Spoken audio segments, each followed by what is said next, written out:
আল্লাহু তাআলা নু আশহাদু আল্লা ইলাহা ইল্লাল্লাহ বলতে পারতো না। বেলাল হাবশী রাদিয়াল্লাহু তাআলা আনহুকে জিহ্বার উপরে আগুন দিয়া পুরাইয়া লোহা গরম কইরা এরপরে বেলাল হাবশী রাদিয়াল্লাহু তাআলা আনহুর জিহ্বাটা ছিদ্র করে দিল।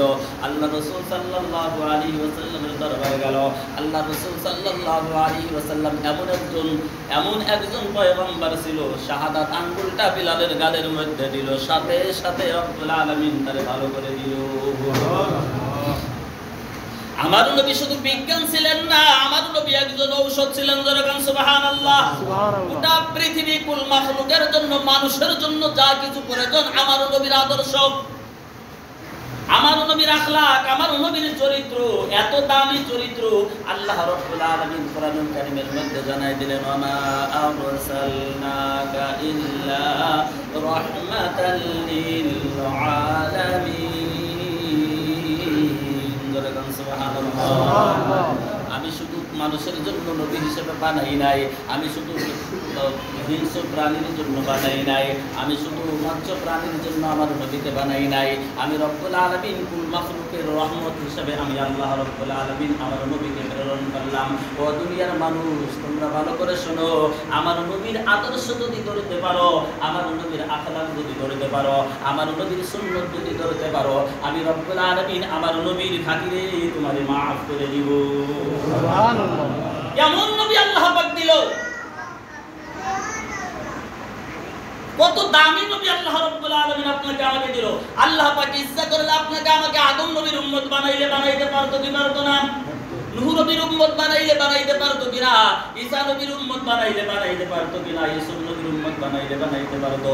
আরে এতটুকু শুকরিয়া দান যদি আমরা মায়ের পেটের থেকে দুনিয়াতে আসার পরে কবর পর্যন্ত যদি সিজদা করে যদি শুকরিয়া দান আদায় করে কবরে যাইতে পারি, তারপরেও মুহাম্মদ সাল্লাল্লাহু আলাইহি ওয়াসাল্লামের উম্মতের শুকরিয়া দান আদায় করে কবরে যাইতে পারবো না। আমার আল্লাহ ইচ্ছা করলে ইউসুফ নবীর উম্মত বানাইতে পারতো। রব্বুল আলামিন তা না বানিয়ে মুহাম্মদ রাসূলুল্লাহ সাল্লাল্লাহু আলাইহি ওয়াসাল্লামের উম্মত বানায় দিল। মুহাম্মদ হারগিজ না গুফতা তানা গুফতা জিবরাইল হারগিজ না গুফতা তানা গুফতা কুম বিরব্বি জলিল। আল্লাহু আকবার। কারণ আল্লাহ রাব্বুল আলামিনের পক্ষ থেকে জিবরাইলের মাধ্যমে আমার নবীর কাছে সরাসরি বার্তা আসতো, চিঠি আসতো, খবর আসতো। ও পয়গম্বর, আপনার উম্মতরা কি আমল করলে আল্লাহ আমি রব্বুল আলামিন পরওয়ারদিগার আলম আমার দরবারে আপনার উম্মত দামি হয়ে যাবে। মুহাম্মদুর রাসূলুল্লাহ সাল্লাল্লাহু আলাইহি ওয়াসাল্লামের কাছে বার্তা দিয়ে যাইতো, খবর দিয়ে যাইতো, চিঠি দিয়ে যাইতো। আল্লাহ রাব্বুল আলামিন কোরআনুল কারীমের মধ্যে জানায় দিলেন, ইন্নাল্লাযীনা আমানু ওয়া আমিলুস সালিহাত কানাত লাহুম জান্নাতুল ফিরদাউসি নুজুলা। চারটা কাজ যদি মুহাম্মদ ও পয়গম্বর আপনার উম্মতরা যদি চারটা কাজ করতে পারে, এই চারটা কাজের বিনিময়ে আপনার উম্মতদেরকে আমি আল্লাহ রাব্বুল আলামিন বিগাইরি হিসাব জান্নাত দান করে দিব। কেমন জান্নাত দিব?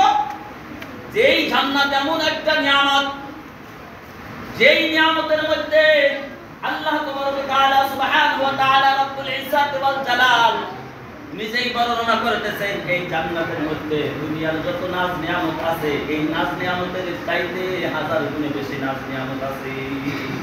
দুনিয়ার মানুষ একটা কলা খায় না, এই কলাটার একটা কলা একটাই মাত্র স্বাদ আছে, কিন্তু এক এক কলা এক এক রকমের স্বাদ। কথা ঠিক নেবে? ঠিক। এক এক রকমের কলার মধ্যে এক এক রকমের স্বাদ। সবজি কলার এক স্বাদ, সাগর কলার এক স্বাদ, আর অন্যান্য কলার আর এক স্বাদ। কথা ঠিক নেবে? ঠিক। কিন্তু রব্বুল আলামিন পরওয়ারদিগার আলম জান্নাতি যে কলা দান করবে, এই জান্নাতের কলা যখন বান্দা খাইতে যাবে, এক একটা কলার মধ্যে দুনিয়ার মধ্যে যত প্রকারের কলা আছে, সমস্ত কলার স্বাদ রব্বুল আলামিন একটা কলার মধ্যে দিয়ে দিবে। সুবহানাল্লাহ। দুনিয়ার যত কোষ আছে, দুনিয়ার যত প্রকারের কোষ আছে, জান্নাতি একটা কোষের ইসলাম আল্লাহ রাব্বুল আলামিন দুনিয়ার সমস্ত কোষের স্বাদ আল্লাহ পাক দিয়ে দিবে। একটা প্লেট দান করবে, 70টি বীজ দান করবে, এক একটা বীজের মধ্যে এক এক রকমের কোষ থাকবে, আর